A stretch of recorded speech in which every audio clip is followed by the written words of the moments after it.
கனிமொழி தொடர்ந்து 3வது முறையாக எம்பியாக இருக்கிறார் என்று சொல்லியிருக்கிறேன். கனிமொழிக்கு மாநில அரசியலுக்கு வரணுன்ட்டு ரொம்ப விருப்பம். கட்சியினரும் விரும்புகிறார்கள், அதான் உண்மை.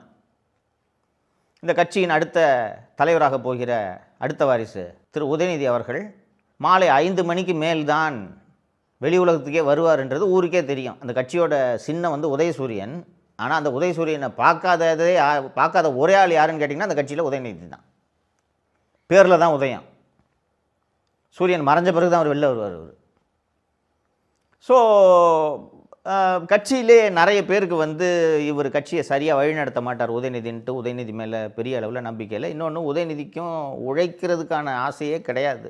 ஆனால் கனிமொழிக்கு அரசியல் என்றால் மிகவும் பிடிக்கும், அரசியலில் விரும்பி செய்யக்கூடியவர், அண்ட் கட்சி அரசியலில் மிக மிக தீவிரமாக ஈடுபடுபவர். ஒரு அரசியல்வாதி எப்படின்னா 24 மணி நேரமும் அரசியலை சிந்தித்து கொண்டிருக்க வேண்டும் அல்லவா? அதை முழுக்க செய்யக்கூடியவர் தான் கனிமொழி. 24 மணி நேரமும் சினிமாவை பற்றி மட்டும் சிந்தித்து கொண்டிருக்கக்கூடியவர் தான் உதயநிதி. ஆனால் அந்த உதயநிதி கிட்ட கட்சி பொறுப்பை ஒப்படைச்சு 26 தேர்தலுக்கு பிறகு சிஎம் ஆக்கலான்ட்டு அவர் கனவு கண்டுகிட்டு இருக்காரு. கனிமொழி என்னென்னா டெல்லியில் போய் எம்பியாக இருக்கணும், அதோட டெல்லியோடு இருந்துக்கணும், டெல்லிக்கிட்டு வரக்கூடாது. சரி, டெல்லி அரசியலையாவது முழுமையாக கனிமொழியை செய்ய விடுகிறாரா என்று கேட்டால், டெல்லி அரசியலை செய்வது ஸ்டாலினோட மருமகன் சபரீசன் மற்றும் டிஆர் பாலு. அங்கேயும் கனிமொழிக்கு ரோல் இல்லை, இங்கேயும் ரோல் இல்லை. ஸோ இப்போது 26 தேர்தலில் திமுக வெற்றி பெறுகிறது என்று ஒரு கற்பனை வைத்துக்கொள்ளுங்கள். யாருக்கு பொறுப்பு கிடைக்க போகுது?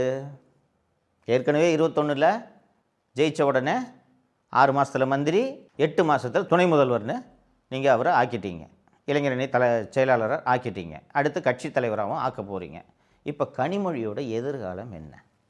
நான் எதுக்காக இந்த 2Gயோட காரணத்தை சொன்னேன்னா, செய்யாத தப்புக்காக ஸ்டாலினோட அம்மா ஜெயிலுக்கு போயிடக்கூடாதுன்றதுக்காக 6 மாதம் திகார் சிறையில் இருந்தவர் தான் கனிமொழி.